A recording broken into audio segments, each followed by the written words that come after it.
আসসালামু আলাইকুম। আগের ভিডিওতে আপনাকে দেখিয়েছিলাম জায়গাগুলো পরিষ্কার করা বা একটা নিরাপত্তা বেষ্টনী দেওয়া, এই জায়গাগুলোর কাজ করছিলাম যেন গরু ছাগল এসে বা মানুষ এসে নষ্ট করতে না পারে। এই নিরাপত্তার কাজটাও মোটামুটি শেষ। এখন আমরা ভাবছি আসলে কি কি করা যায়। তো আগেও অনেক কিছু বলেছি, তো এখন আমরা একদম প্রাথমিকভাবে যেটা শুরু করবো এটা হলো আমাদের হ্যান্ডমেড হাতে তৈরি সাবানের জন্য যে এরুমাটা আমরা বাইরে থেকে ইনপুট করি। এটা আপনারা এর আগে অনেকবার বলেছি যে আমরা বাংলাদেশে এটা ফার্মিং করব। তো এই জায়গাটা আশা করি যে চলে এসছে এবং আমিও খুব আনন্দিত যে এটা যদি বাংলাদেশে আমি করতে পারি একটা নতুন মাত্রা যুগ হবে। সো আমাদের জায়গাটা যদি দেখাই, যে আমরা চেষ্টা করেছি যে এই নেট দিয়ে মোটামুটি 3 বিঘা জায়গা আছে, যে 3 বিঘা জায়গার মধ্যে আমরা কি করব।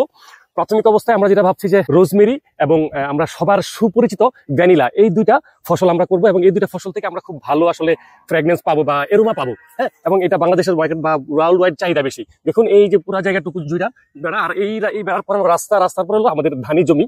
সো ধানি জমি নিয়ে আসলে পরে কথা বলবো। সেই জায়গাটুকু আমি একটু দেখাচ্ছি। এর মাঝখানে কিছু গাছ আছে, এই গাছগুলো আমরা কেটে মানে বিভিন্ন সাইডে লাগিয়ে দিব, এলোমেলো ছিল। তো এটা হলো আমাদের বাড়ির সামনের মানে মেন যে রাস্তা গেছে, এই রাস্তার পাশে বাড়ির সামনে যে আমি যদি বলি আঙিনা বা উঠান, পুরা উঠানটা। তো উঠান থেকে আমি মোটামুটি 2 বিঘা জায়গা নিয়েও আরো বিশাল বড় উঠান আছে আমাদের চলাফেরা করার জন্য।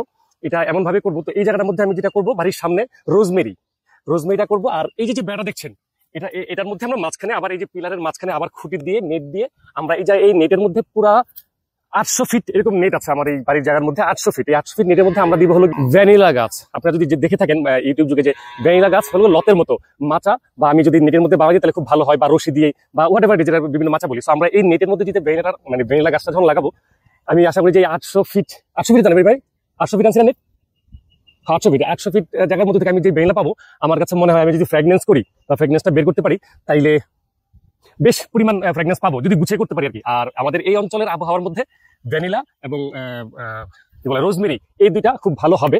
আর বাকি দুইটা হলো গিয়ে আমাদের পপি এবং হলো গিয়ে ল্যাভেন্ডার। সো পপি এবং ল্যাভেন্ডার করতে গেলে আমার যতদূর মনে হচ্ছে বা স্টাডি করে, যে আমাদের লাগবে কি বলে গ্রিন হাউস করতে হবে। সো গ্রিন হাউসের জন্য আমার ওই পাশে জায়গা আছে, ওটাকে এই বর্ষার পরে প্রিপারেশন করবো। ওখানে আমার গ্রিন হাউস করে পপিটা এবং ল্যাভেন্ডারটা করতে হবে আর কি। আর এর বাইরে মিন্ট আছে, আর এরকম অনেক আছে যেগুলো আমার ধানি জমিতে অ্যাভেলেবেল হবে আর কি। সো এই হলো কথা। আর এইটা যদি করতে পারি, আর আরো কিছু জায়গা আপনি যদি দেখাই পিছনের দিকে,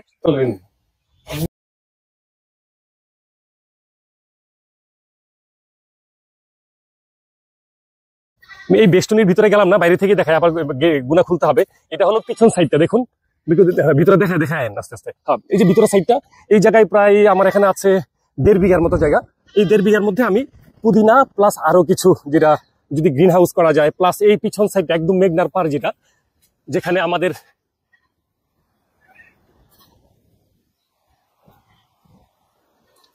এই যে একদম পিছন সাইডটা যদি আপনাদের একটু দেখাই, একটু মনোযোগ দিয়ে দেখবেন। এই জায়গাটার মধ্যে করবো হলো গিয়ে একটা আধুনিক কৃষির গবেষণাগার, জায়গাটা দেখান। হ্যাঁ, এবং এখান থেকে দক্ষিণার যে বাতাস, মেঘনার আপনার দূরে যদি দেখাই, দূরে দেখেন মেঘনা, দূরে বলতে কিন্তু হাইটা গেলে আমার লাগে মাত্র 10 সেকেন্ড। আমি যদি হাইটা মেঘনায় যাই, যে দেখেন আমার আঙুল বড় মেঘনা। তো এই মেঘনার মিঠা বাতাসে আমরা এখানে আমাদের আধুনিক কৃষির কাজ হবে। আধুনিক কৃষিতে কি হবে? আধুনিক কৃষিতে হবে কি বলে, আমরা আলু দিয়ে কসমেটিক্স বানাবো, আমরা লাউ দিয়ে সাবান বানাবো, আমরা গাজর দিয়ে, বিটরুট দিয়ে, এই সবকিছু আমাদের এই অঞ্চলে খুব চমৎকার হয় যেহেতু। এবং এই অঞ্চলের সবচেয়ে মজার আরেকটা বিষয় হলো 6 ঋতুটা আপনি 6 ভাবে অনুভব করতে পারবেন। বাংলাদেশের অনেক অঞ্চলে আছে, যেমন আপনি ঢাকায় কখন কোন ঋতু চলে আপনি আবহাওয়া দেখলে বুঝবেন না, কিন্তু এই অঞ্চলে আপনি 6টা ঋতুর 6 রকম ফিল পাবেন এবং ফসলও সেইভাবেই হয়। সো আমরা আশা করছি যে এই জায়গাটার মধ্যে আধুনিক কৃষির গবেষণাগার সহ আমাদের হাকেলবেরি পরিবারের অসংখ্য পণ্য উৎপাদন করতে পারবো। সো দোয়া করবেন, এবং পরবর্তী ভিডিওতে আমরা দেখানোর চেষ্টা করবো যে আমরা অলমোস্ট যেই এরুমার টার্গেটে যে গাছগুলো লাগাচ্ছি, ওই গাছগুলো কিভাবে লাগানো যায়, জায়গাগুলো কিভাবে প্রসেস করা যায়, এই জিনিসগুলো দেখাবো। যারা করতে চান আমাদেরকে ফলো করতে পারেন। আজকে তাহলে এই পর্যন্তই, খুব দ্রুত দেখা হবে নতুন কোনো ভিডিওতে নতুন তথ্য নিয়ে। টাটা।